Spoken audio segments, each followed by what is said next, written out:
ഒരു കെമിക്കലും ചേർക്കാതെ നമുക്ക് വീട്ടിൽ തന്നെ നല്ല റെഡ് കളർ മെറൂൺ കളർ ഒരു കുങ്കുമം ഉണ്ടാക്കിയാലോ? വളരെ ഈസിയാണ് കേട്ടോ. ആദ്യം വേണ്ടത് നമുക്ക് നല്ല മഞ്ഞൾപ്പൊടിയാണ്.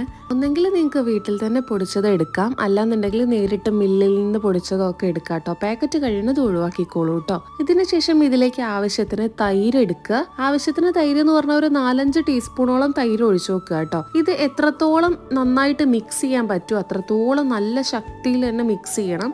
അതിനുശേഷം അതിലേക്ക് ഒരു 4-5 നാരങ്ങയാണ് കേട്ടോ എടുക്കേണ്ടത്. ചെറിയ നാരങ്ങ നന്നായിട്ട്, അതിൻ്റെ കുരു ഒന്നും വരാൻ പാടില്ല. പിഴിയണ സമയത്ത് നല്ലോണം അതിൻ്റെ നീര് മാത്രം ചേർക്കുക. അതിനുശേഷം നമുക്കിത് നന്നായിട്ട് മിക്സ് ചെയ്യാം കേട്ടോ. എത്രത്തോളം മിക്സ് ചെയ്യണോ അത്രത്തോളം കളറ് കിട്ടും. ഇനി ഇത് നമുക്കൊന്ന് വെയിലത്ത് ഒരു 10-15 മിനിറ്റ് ഒന്ന് വെയിൽ കൊള്ളാൻ വെക്കുക.